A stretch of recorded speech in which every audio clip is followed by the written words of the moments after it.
अयान, आपने कुछ इंटरेस्टिंग सवाल मुझसे पूछा था और बाई चांस आज हमारे पास ये मॉडल है तो हम समझने की कोशिश करते हैं। आपने क्या पूछा था कि एक ईयर में 12 मंथ्स क्यों होता है? हाँ, एक ईयर में 12 मंथ्स क्यों होते हैं। Yes. बहुत सारे इंडियन नॉलेज सिस्टम में या इंडियन हिस्ट्री में ऐसे लोग रहे जिन्होंने सन मून को बहुत सारा स्टडी करा, एस्ट्रोलॉजी एस्ट्रोनॉमी को बहुत पढ़ा।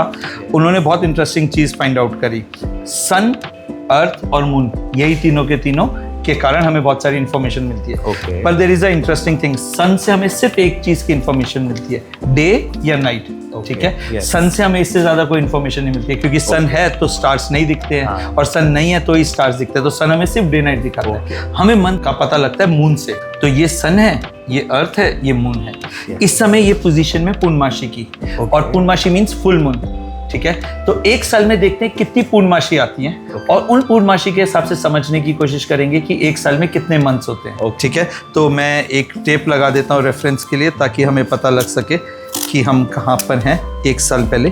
तो मैंने ये एक टेप लगा दी, और ये इस समय पूर्णमासी का सिचुएशन है। ठीक है, जिसके अंदर अर्थ के ऊपर यहाँ मून है, और इसकी सारी रोशनी अर्थ पे दिखाई दे रही है। तो देखते हैं, एक फर्स्ट पूर्णमासी, second full moon, third full moon, fourth, fifth, sixth, seventh, 8, 9th, 10th, 11th और ये 12th, या फिर जो जहाँ से शुरुआत हुई। सो थोड़ा सा साल बचा है, जिसमें दिन आगे तो बढ़ेंगे थोड़े से, पर फिर से पूर्णमासी, हाँ, फुल मून नहीं आ पाएगा।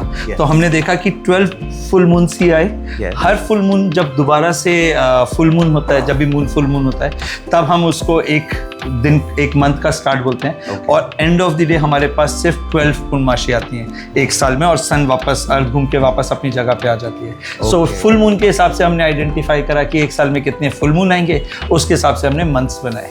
ओके, हाँ, तो इसीलिए हर मंथ पूर्णमासी से शुरू होता है और पूर्णमासी पे खत्म होता है। सो जो भी हम अपने चारों तरफ सवाल देखते हैं, चीज़ें देखते हैं, अगर हम उनको ऐसा प्रैक्टिकली समझें तो बहुत आसान होएगा। और बहुत इंटरेस्टिंग क्वेश्चन है, हम कभी इस बारे में सोचते नहीं है, पर ये सारा का सारा हमारे बहुत ओल्डन नॉलेज सिस्टम से हम निकाल सकते हैं। और अगर बच्चे स्कूल में इन सब चीज़ों पे बहुत सारी रिसर्च करें, पढ़े, तो हमें ऐसे तमाम क्वेश्चंस या तमाम पॉइंट्स को बहुत आसानी से समझने का चांस मिलेगा, जो शायद आज हम अपनी नॉलेज सिस्टम से ज़्यादा निकाल नहीं पाते, या उसको उतना इम्पोर्टेंस नहीं दे पाते। तो स्कूल में ये सब पढ़ना बहुत ज़रूरी है और समझना बहुत ज़रूरी है। ठीक है।